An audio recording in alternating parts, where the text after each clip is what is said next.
In this video, we'll talk about a quick way to identify the power of lighting instruments. So it's kind of a shortcut. I think people have gotten used to taking the power consumption of the light and just associating that with how bright it is, because you just kind of get to know that, and that's how you refer to it.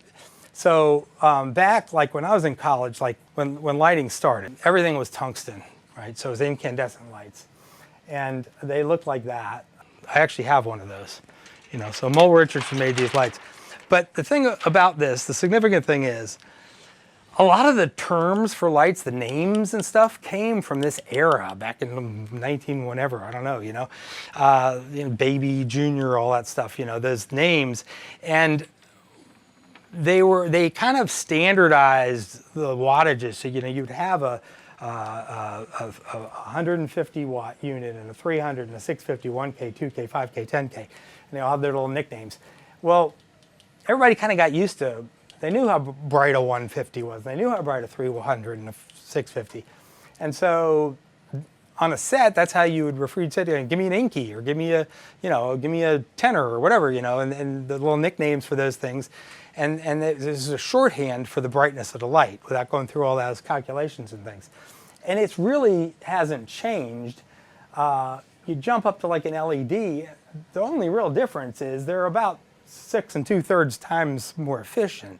So a 150 watt tungsten light is now a 23 watt LED, but they do the same thing, it's the same kind of thing. So, you've got a light like this that's a 1,000 watt light, and it looks like that, and it's got a spot in the flood, which nothing to do with brightness, but it does, and then you got a light like this, which is a 100 watt light. So it's not really actually quite as bright. This would be like a 650, but it's got a spot in the flood, and there's a lot of little differences, but it's sort of a similar light, and so you could use them for similar things.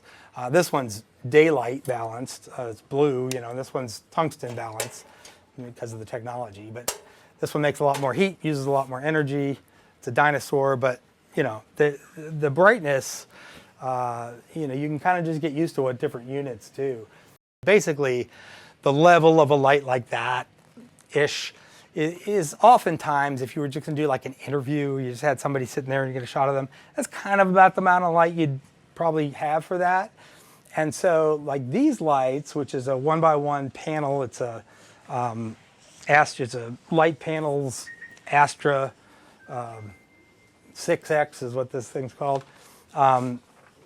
It puts out a similar amount of light, and I've got this a little too close to her, but and it's got a softbox on the front, so it's not so harsh. It's a reasonable size light for that kind of an application, You get, this is a super rough approximation, but it's the kind of light you could use for that. So you kind of get used to it. Like if I was doing an interview, this is kind of, I might rather have this kind of a light even because it's even broader. It's a much larger, and so it's a softer light, which is a topic for another day. But and this is, but just to give you an idea, that's the range of brightness that we're talking about. Back here, we've got this Aputure 600D, and it puts out, a little more juice than those other ones, So, so you got a little power to work with there. Click on the next video to continue. New videos drop every couple of days. If you like what you see, like and follow us on our social media channels. And everything is downloadable for free on our website, rucciproductions.com.